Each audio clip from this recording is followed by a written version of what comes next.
मुअज़्ज़ज़ दोस्तों, क्या आप कभी ये सोच सकते हैं कि आज जिस खाना काबा की तरफ दुनिया भर के 1.5 अरब से ज़ायद मुसलमान अक़ीदत से रुख करते हैं, एक ज़माना ऐसा भी गुजरा था जब इसी बैतुल्लाह के गिर्द बरहना होकर तवाफ़ किया जाता था और सहने काबा तालियों, सीटियों और शोर व गौगा से गूंजता था। कुरान मजीद ने भी उस हौलनाक दौर की तस्वीर वाज़ेह अंदाज में बयान फरमाई है। दोस्तों, आज हम आपको तारीख़ के उस तारीक बाब की तरफ लेकर चलते हैं जिसे ज़माना जाहिलियत कहा जाता है। ये वो वक्त था जब मक्का मुकर्रमा में खाना काबा तो मौजूद था, मगर उसकी फ़िज़ा तौहीद की रोशनी से खाली और शिर्क व गुमराही की तारीकी में डूबी हुई थी। ज़रा तसव्वुर कीजिए, जिस बैतुल्लाह को हज़रत इब्राहीम अलैहिस्सलाम ने अल्लाह ताला की वादानियत के लिए तामीर किया था, जाहिल अरबों ने उसे बुतों का मरकज़ बना दिया था। काबा के अंदर और उसके अतराफ 360 बुत नस्ब थे। गोया साल के हर दिन के लिए एक अलग माबूद खड़ा कर दिया गया था। लेकिन मामला सिर्फ बुत परस्ती तक महदूद न था, बल्कि इबादत के नाम पर ऐसी शर्मनाक रस्में अदा की जाती थीं कि आज एक बाहिया इंसान उनका तसव्वुर करके भी लरज़ उठे। आज हज के दौरान दुनिया भर से आने वाले मुसलमान सफ़ेद एहराम पहनकर आजिज़ी के साथ अल्लाह ताला के हुजूर हाजिर होते हैं, मगर उस दौर में इबादत को बाकायदा तिजारत बना दिया गया था। मक्का के सरदारों ने बाहर से आने वाले ज़ायरीन पर यह शर्त आयद कर रखी थी कि या तो वो कुरैश से महंगे दामों मखसूस लिबास खरीदें, और अगर किसी के पास रकम न होती तो उसे अपने तमाम कपड़े उतार कर बरहना हालत में बैतुल्लाह का तवाफ करना पड़ता था। ज़रा उस मंजर का तसव्वुर कीजिए जब मर्द और औरतें सबके सामने बरहना हालत में बैतुल्लाह का तवाफ करते थे और अपनी उस बेहयाई को मजहबी पाकीज़गी का नाम देते थे। उनकी गुमराह सोच ये थी कि हम उन कपड़ों में तवाफ नहीं करेंगे जिन्हें पहनकर हमने गुनाह किए हैं। सोचने की बात है कि अल्लाह ताला के मुकद्दस घर की उससे बढ़कर तौहीन और बेअदबी और क्या हो सकती थी। ये लोग लब्बैक भी पुकारते थे, लेकिन उसमें अल्लाह ताला के साथ अपने बुतों को शरीक करते और शिर्क आलूद कलिमात बुलंद करते थे। सफ़ा और मरवा की वो मुबारक पहाड़ियां जहां आज मुसलमान अल्लाह ताला की रज़ा के लिए सई करते हैं, उस दौर में वहां आसाफ और नाइला नामी बुत रखे गए थे। ज़ायरीन सई के दौरान उन बुतों को हाथ लगाते, चूमते और उनके सामने झुकते थे। वो कुर्बानी भी करते थे, मगर अल्लाह ताला की रज़ा और मोहताजों की मदद के बजाय कुर्बानी का खून काबा की दीवारों पर मिल देते और गोश्त खाना काबा के सामने फेंक देते थे।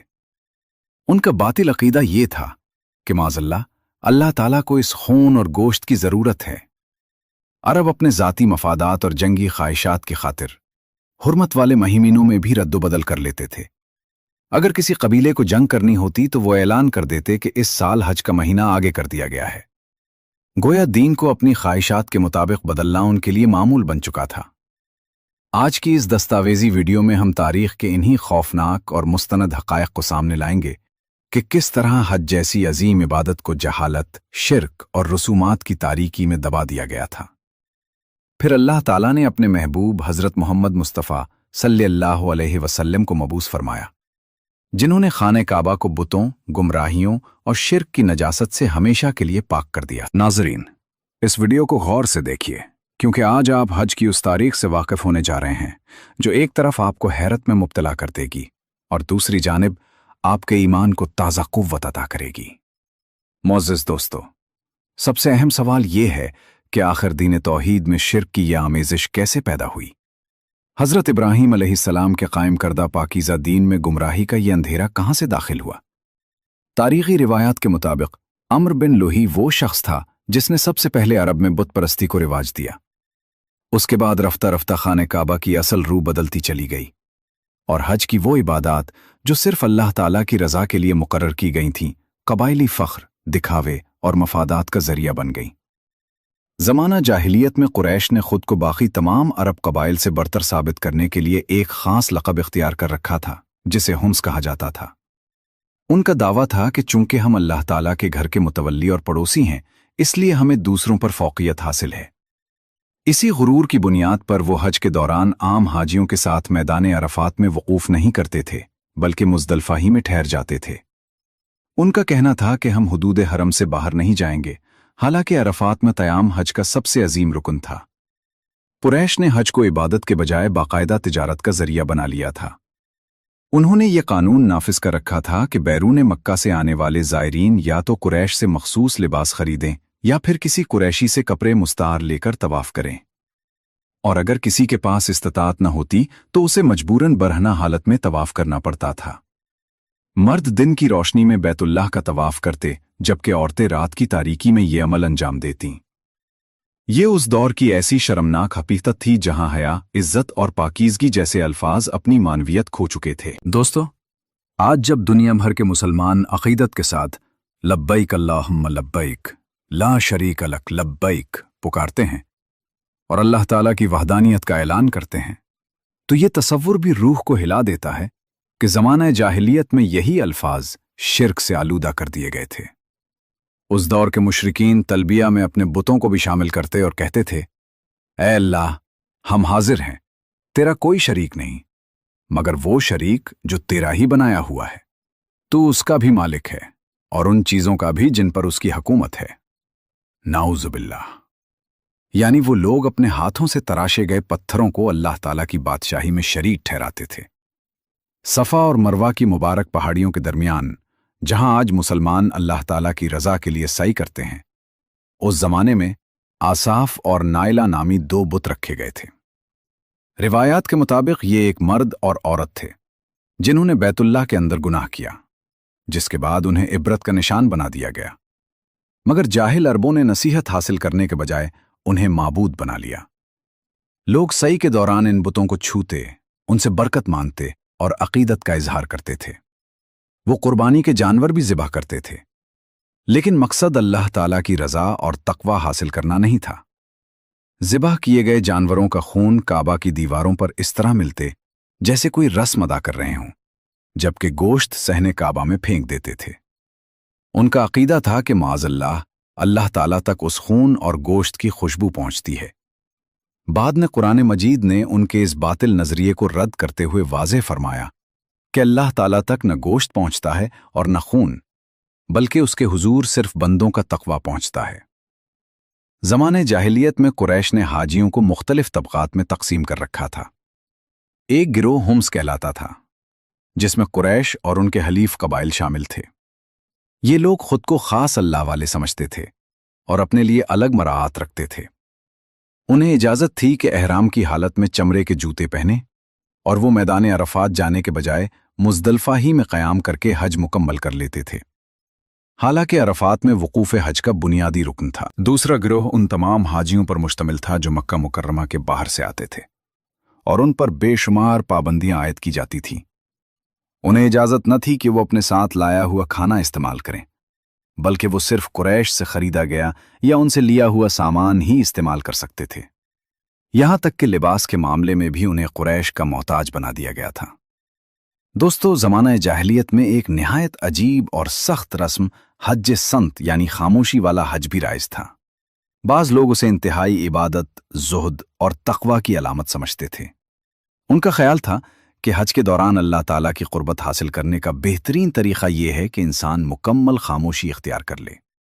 चुनांचे ऐसे लोग अपने घर से रवानगी के वक्त से लेकर मनासिक हज मुकम्मल होने तक एक लफ्ज़ भी ज़बान से अदा नहीं करते थे। ऐसे हाजी को खामोश हाजी कहा जाता था। अगर रास्ते में कोई शख्स उनसे कुछ पूछता या गुफ्तगू की कोशिश करता तो वो सिर्फ इशारों से जवाब देते। वो समझते थे कि यही खामोशी अल्लाह ताला की रज़ा का ज़रिया है। हालांकि हज की असल रूह तो बुलंद आवाज़ से तलबिया पढ़ना, अल्लाह ताला का जिक्र करना और उसकी हम्द व सना बयान करना है, जिसे उन्होंने अपनी खुद साख्ता सख्तियों से मिटा दिया था। इस गैर फितरी रस्म की वजह से बहुत सी मुश्किलात पैदा होती, क्योंकि लोग न दूसरों की रहनुमाई कर पाते और न ज़रूरतमंदों की मदद कर सकते थे। यह ऐसी मुशक्क़त थी जिसका हुक्म न अल्लाह ताला ने दिया था और न किसी नबी ने। जब इस्लाम आया तो हज़रत मोहम्मद मुस्तफ़ा सल्लल्लाहु अलैहि वसल्लम ने इस अमल को सख्ती से नापसंद फरमाया। मुस्तनद रिवायात, बल्कि सही बुखारी में भी मज़कूर है कि हज़रत अबू बकर सिद्दीक़ रज़ी अल्लाह ताला अन्हु एक ऐसी औरत के पास से गुजरे जिसका नाम ज़ैनब था और वो हज के दौरान मुकम्मल खामोश बैठी थी। आप रज़ी अल्लाह ताला अन्हु ने दरियाफ्त फरमाया, ये औरत क्यों खामोश है? लोगों ने अर्ज़ किया कि उसने हज में खामोश रहने की नीयत की हुई है। इस पर आप रज़ी अल्लाह ताला अन्हु ने उस औरत को फरमाया कि गुफ्तगू करो, क्योंकि ये खामोशी इख्तियार करना दुरुस्त नहीं, बल्कि ये जाहिलियत के अमाल में से एक अमल है। دوستو، جاہلیت کی گمراہی کا یہ حال تھا کہ ایک طرف صحن کعبہ تالیوں، سیٹیوں اور شور و غوغا سے بھرا ہوا تھا، اور دوسری طرف کچھ لوگ اسے خاموشی کی ایک عجیب رسم بنا کر سمجھتے تھے کہ زبان بند رکھنے سے اللہ تعالیٰ راضی ہو جائے گا۔ حالانکہ وہ اس حقیقت سے غافل تھے کہ بیت اللہ میں خاموشی نہیں، بلکہ اللہ کی توحید اور لبیک کی صدائیں بلند ہونی چاہئیں۔ اسلام نے آ کر یہ واضح فرمایا کہ دین میں انسان کی اپنی بنائی ہوئی سختیاں اللہ تعالیٰ کو پسند نہیں، بلکہ دین آسانی، توازن اور فطرت کے مطابق عبادت کا نام ہے۔ معزز دوستو، زمانہ جاہلیت کی ایک اور گمراہ کن رسم توکل باطل بھی تھی۔ یمن کے بعض قبائل جب حج کے لیے سفر پر نکلتے تو اپنے ساتھ کھانے پینے کا سامان یا زاد راہ لے جانا ضروری نہیں سمجھتے تھے۔ ان کا جاہلانہ دعویٰ یہ ہوتا تھا کہ ہم اللہ کے گھر کے مہمان ہیں، اللہ ہمیں بھوکا نہیں رکھے گا بلکہ خود ہمیں رزق دے گا۔ لیکن عملی طور پر اس کا نتیجہ یہ نکلتا کہ سفر کے دوران وہ شدید مشکلات کا شکار ہو جاتے، بھوک اور کمزوری انہیں گھیر لیتی، اور جب وہ مکہ پہنچتے تو دوسروں کے سامنے ہاتھ پھیلانے اور بھیک مانگنے پر مجبور ہو جاتے، یعنی عبادت کے نام پر سفر شروع کرتے اور دوسروں پر بوجھ بن جاتے۔ اسی غلط سوچ کی اصلاح کے لیے قرآن مجید کی وہ عظیم ہدایت نازل ہوئی جس میں اللہ تعالیٰ نے فرمایا، اور حج کے سفر کے لیے زاد راہ ساتھ لے لیا کرو، اور بے شک بہترین زاد راہ تقوی ہے۔ اسلام نے یہ واضح کر دیا کہ سچا توکل ہاتھ پر ہاتھ رکھ کر بیٹھ جانے یا دوسروں کا محتاج بننے کا نام نہیں، بلکہ اپنی استطاعت کے مطابق محنت، تیاری اور اسباب اختیار کرنے کا نام ہے۔ معزز دوستو، زمانے جاہلیت میں حج صرف ایک عبادت نہیں رہا تھا، بلکہ اسے اپنی برتری ثابت کرنے اور فخر و غرور دکھانے کا ایک ذریعہ بنا لیا گیا تھا۔ مناسک حج کی ادائیگی کے بعد مکہ مکرمہ کے قریب عکاظ، مجنہ اور ذوالمجاز جیسے مقامات پر بڑے بڑے میلوں کا انعقاد ہوتا تھا، جہاں عرب کے نامور شعراء اور خطباء جمع ہوتے اور بلند آواز میں اپنے آباء و اجداد کی بہادری، سخاوت اور جنگی کارناموں کے قصے بیان کرتے تھے۔ وہ اللہ تعالیٰ کی حمد و ثنا کے بجائے اپنے قبیلوں پر فخر کرتے، دوسروں کی تذلیل کرتے اور انہیں نیچا دکھانے کی کوشش کرتے تھے۔ قرآن مجید نے ان کی اسی روش کی اصلاح کرتے ہوئے سورۃ البقرہ کی آیت 200 میں ارشاد فرمایا کہ جب تم حج کے مناسک مکمل کر لو تو منائی میں اللہ کو اس طرح یاد کرو جس طرح تم اپنے آباء و اجداد کو یاد کیا کرتے تھے، بلکہ اس سے بھی زیادہ شدت کے ساتھ اللہ کا ذکر کرو، تاکہ واضح ہو جائے کہ اصل عظمت اور بڑائی صرف اللہ تعالیٰ کے لیے ہے، نہ کہ کسی نسب، قبیلے یا خاندان کے لیے۔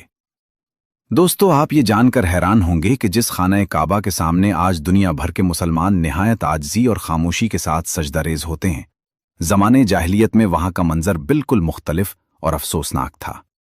اس دور کے مشرکین نے عبادت جیسی مقدس حقیقت کو بھی کھیل تماشا اور بے حیائی کے رنگ میں بدل دیا تھا، اور بیت اللہ کے تقدس کو اپنی خواہشات اور رسومات کی نذر کر دیا تھا۔ اس دور کے مشرکین نے نماز جیسی مقدس عبادت کو بھی ایک کھیل تماشا بنا رکھا تھا۔ وہ بیت اللہ کا طواف کرتے ہوئے زور زور سے تالیاں بجاتے اور سیٹیاں مارتے تھے تاکہ اپنی حاضری کا اعلان کریں اور دوسروں کی توجہ حاصل کر سکیں۔ ان کا گمان یہ تھا کہ یہی شور و غل اصل عبادت ہے۔ ان کی اس جاہلانہ روش کی تصویر اللہ تعالیٰ نے قرآن مجید میں بیان فرمائی ہے کہ بیت اللہ کے پاس ان کی عبادت سیٹیاں بجانے اور تالیاں پیٹنے کے سوا کچھ نہ تھی۔ مفسرین کرام بیان کرتے ہیں کہ وہ یہ حرکت اس لیے کرتے تھے تاکہ جب مسلمان وہاں قرآن کی تلاوت یا ذکر کریں تو وہ شور مچا کر ان کی آواز کو دبانے کی کوشش کریں۔ اسلام نے آ کر یہ واضح کر دیا کہ اللہ کے گھر کا ادب خاموشی، خشوع اور عاجزی ہے، نہ کہ شور و غل اور دکھاوا۔ معزز دوستو، زمانے جاہلیت میں حج کے مناسک محض عبادات نہیں بلکہ تضادات اور گمراہیوں کا مجموعہ تھے۔ جہاں وہ خانہ کعبہ کا طواف کرتے تھے، وہیں ہر قبیلہ اپنے ساتھ اپنے مخصوص بت بھی لاتا تھا۔ مورخین لکھتے ہیں کہ بعض قبائل نے کھجور، مکھن اور دیگر غذائی اشیاء سے اپنے بت بنا رکھے تھے۔ جاہلیت کا عالم یہ تھا کہ حج کے طویل سفر پر روانگی کے وقت کچھ قبائل مثلاً بنو حنیفہ کھجور، مکھن اور پنیر وغیرہ سے اپنے معبود تیار کر لیتے تاکہ سفر کے دوران ان کی پوجا کر سکیں۔ لیکن ان کے عقیدے کی کمزوری کا اندازہ اس بات سے لگایا جا سکتا ہے کہ جب سفر میں خوراک ختم ہو جاتی या शदीद भूख लाहक होती तो वो उन्हीं हाथों से बनाए गए बुतों को तोड़कर खा लेते थे जिन्हें वो इबादत के लिए सजदा करते थे। हज़रत उमर रज़ी अल्लाह ताला अन्हु अक्सर अपने ज़माने जाहिलियत को याद करके रोया करते थे और कभी कभार मुस्कुरा भी देते थे। जब उनसे इसकी वजह पूछी जाती तो वो फरमाते कि हम कितने नादान थे कि हज के सफ़र में खजूरों से बुत बना लेते, दिन भर उनकी इबादत करते और जब भूख लगती तो उन्हीं को तोड़कर खा जाते। सोचने की बात है कि यह कितना बड़ा तजाद था कि जिस चीज को वो माबूद समझकर साथ रखते थे वही उनकी भूख का लुक्मा बन जाती थी। कुरान मजीद ने इसी बातिल सोच की नफी करते हुए फरमाया कि क्या तुम उनकी इबादत करते हो जिन्हें तुम खुद तराशते हो।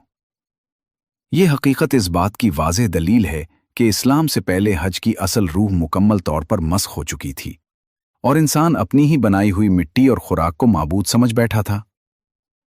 दोस्तों, ज़माने जाहिलियत में जहां अकीदे की खराबी आम थी वहीं एक और अजीब व गरीब रवैया भी पाया जाता था। उस दौर के अरब हज के अय्याम में तिजारत और कारोबार को एक बहुत बड़ा गुनाह और इबादत के मुनाफी समझते थे।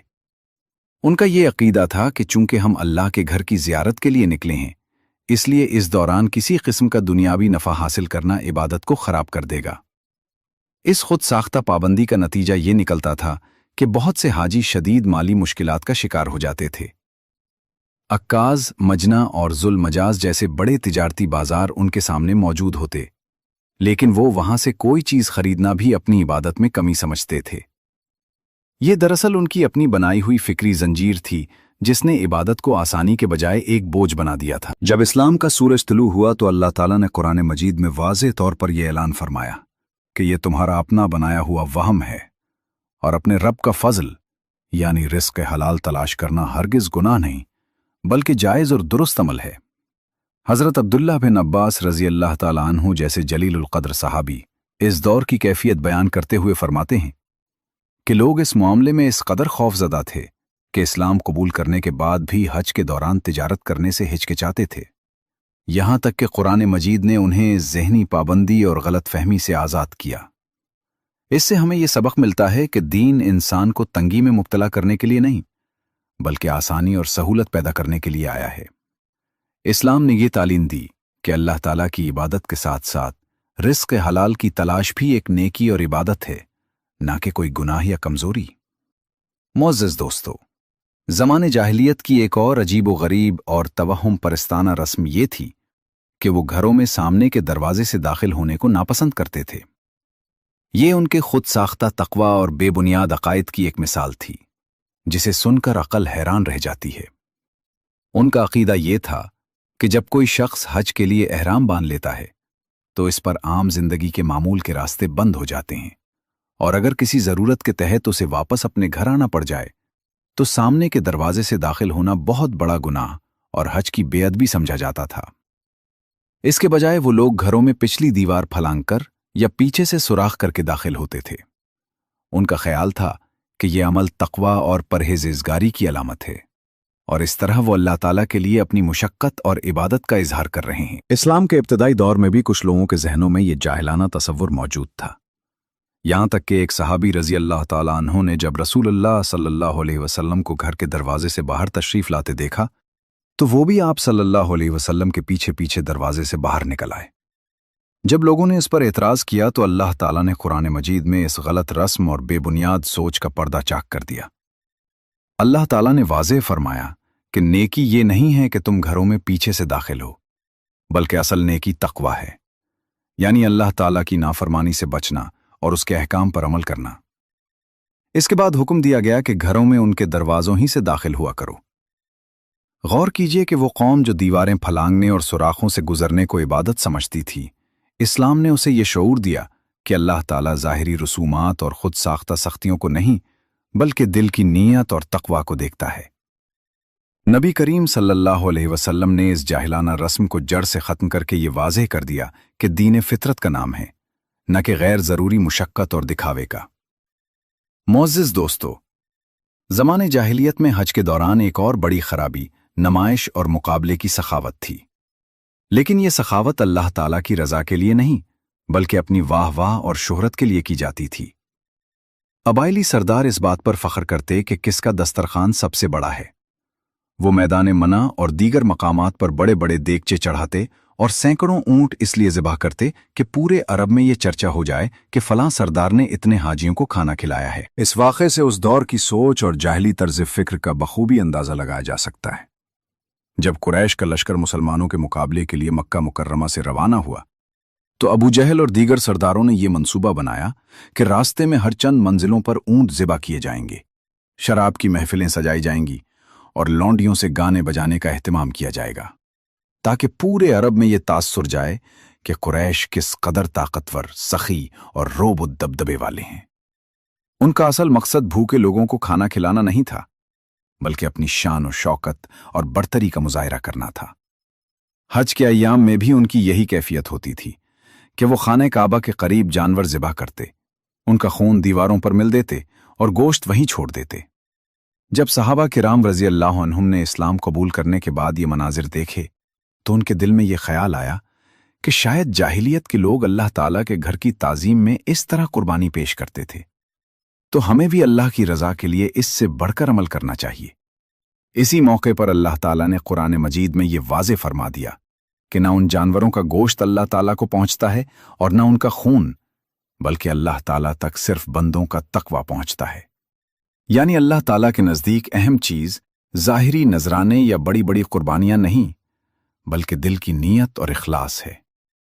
नबी करीम सल्लल्लाहु अलैहि वसल्लम ने इस दिखावे और मुकाबले पर मबनी सखावत के तसव्वुर को ख़त्म करके ये उसूल कायम फरमाया कि अगर अल्लाह की रज़ा के लिए एक खजूर भी किसी मोहताज को दे दी जाए तो वो दिखावे की खातिर किए गए बड़े बड़े जानवरों के ज़िबा से कहीं बेहतर है। मोअज़्ज़ज़ दोस्तों, ज़माना जाहिलियत की एक और अजीब व गरीब रस्म जानवरों के झूठे और खुद साख्ता एहतराम से मुताल्लिक़ थी। उन लोगों ने अपनी मनगढ़ंत सोच के तहत बाज़ जानवरों को बुतों के नाम पर वक्फ कर रखा था और उनके ऐसे नाम रखे गए थे जो सुनकर हैरत होती है। मसलन बहीरा उस ऊंटनी को कहा जाता था जिसके कान चीर कर उसे बुतों के नाम पर आज़ाद छोड़ दिया जाता। साइबा वो जानवर होता था जिसे किसी मिन्नत के पूरा होने पर बुतों के नाम वक्फ कर दिया जाता। इसी तरह वसीला और हाम भी मखसूस शराइत के तहत बुतों के लिए छोड़ दिए जाते थे। इन जानवरों के बारे में उनका तर्ज अमल ये था कि ना उन पर सवारी की जाती, ना उनका दूध निकाला जाता और ना ही उन्हें ज़िबा किया जाता। यहां तक कि अगर कोई जानवर भूख या प्यास से मर रहा होता तो भी उसे बुतों की मिल्कियत समझकर छोड़ दिया जाता और उसकी तरफ हाथ बढ़ाना गुनाह तसव्वुर किया जाता। हज के अय्याम में यह मंजर आम होता कि एक तरफ इंसान भूख और प्यास से निढाल होते, जबकि दूसरी तरफ ये जानवर आज़ाद घूम रहे होते और कोई उन्हें छूने की जुर्रत भी नहीं करता था, क्योंकि वो उसे मजहबी जुर्म समझते थे। इस खुद साख्ता निज़ाम की हकीकत को वाज़ेह करने के लिए अल्लाह ताला ने कुरान मजीद की सूरतुल माइदा में 2 टोक अल्फाज में इरशाद फरमाया कि अल्लाह ताला ने न बहीरा बनाया है, न साइबा, न वसीला और न हाम, बल्कि ये काफिर लोग अल्लाह पर झूठा बहतान बांधते हैं और उनमें से अक्सर अक्ल से काम नहीं लेते। नबी करीम सल्लल्लाहु अलैहि वसल्लम ने भी इस बातिल रस्म की हकीकत बयान करते हुए सहाबा किराम रज़ी अल्लाह अन्हुम को बताया कि आपने अम्र बिन लुही को जहन्नम में देखा जो अपनी आंतें घसीट रहा था, क्योंकि इसी ने अरब में बुत परस्ती और ऐसी गुमराह रसूमात को रवाज दिया था, क्योंकि यही वो पहला शख्स था जिसने अरब में बुत परस्ती को रिवाज दिया और जानवरों को बुतों के नाम पर छोड़ने जैसी बिदती रस्मों की बुनियाद रखी। सोचने की बात है कि वो लोग अल्लाह ताला के दिए हुए हलाल रिस्क को तो अपने ऊपर हराम कर लेते थे, लेकिन अल्लाह के घर में शिर्क और गुमराही को बुरा नहीं समझते थे। इस्लाम ने आकर उन तमाम खुद साख्ता पाबंदियों और जाहिलाना रसूमात को ख़त्म किया और ये वाज़ेह किया कि अल्लाह ताला की हलाल की हुई चीज़ों को बिला दलील हराम करार देना नेकी नहीं, बल्कि अल्लाह के इख्तियार में मुदाखलत और खुली जहालत है। मुअज़्ज़ज़ दोस्तों, जाहिलियत की ये तारीकियां, शिर्क की ये आलूदगियां, सीटियां और तालियां और इंसानियत को जलील करने वाली तमाम रसूमात उस वक्त हमेशा के लिए मिट गईं जब 10 हिजरी में मक्का मुकर्रमा के मैदान अरफात में रहमत आलम हज़रत मोहम्मद मुस्तफ़ा सल्लल्लाहु अलैहि वसल्लम ने हुज्जतुल विदा का अजीम खुतबा इरशाद फरमाया। इस अजीम इज्तिमा में आप सल्लल्लाहु अलैहि वालिहि वसल्लम ने लाखों सहाबाए किराम रज़ी अल्लाह अन्हुम के सामने ऐलान फरमाया कि जाहिलियत की हर रस्म मेरे कदमों के नीचे रोन दी गई है।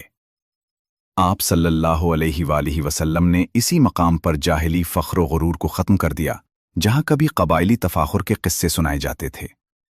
आप सल्लल्लाहु अलैहि वालिहि वसल्लम ने वाज़ेह फरमाया कि किसी अरबी को अजमी पर और किसी गोरे को काले पर कोई फजीलत हासिल नहीं। फजीलत का मेयार सिर्फ तक़वा है। वो खाना काबा जहां कभी 360 बुतों की हुक्मरानी थी, अब हमेशा के लिए तौहीद का मरकज़ बन गया। और वो तवाफ जो बेहयाई और बरहंगी के साथ किया जाता था, अब सफ़ेद एहराम की चादरों में ढकी हुई आजजी, पाकीज़गी और इबादत में बदल गया। नबी करीम सल्लल्लाहु अलैहि वसल्लम ने हज की उस असल और पाकीज़ा सूरत को दोबारा कायम फरमाया, जिसे हज़रत इब्राहीम अलैहिस्सलाम ने तौहीद की बुनियाद पर कायम किया था, और इस तरह इंसानियत को उन तमाम फ़िक्री, अमली और रूहानी जंजीरों से निजात दिलाई जिनमें वो सदियों से जकड़ी हुई थीं। आज जब हम खाने काबा के सामने सर झुकाते हैं तो हमें यह हकीकत नहीं भूलनी चाहिए कि ये अमन, ये सुकून और ये ईमान की दौलत हमें एक तवील और अजीम जद्दोजहद के बाद नसीब हुई है। दुआ है कि अल्लाह ताला हमें हज की हकीकी रूह को समझने, उसके मकासद को अपनाने और सुन्नत नबवी सल्लल्लाहु अलैहि वसल्लम के मुताबिक अपनी जिंदगियों को ढालने की तौफीक अता फरमाए, और हमें जाहिलियत की तारीकियों से निकालकर इस्लाम की रोशन हिदायत पर साबित कदम रखे। आमीन।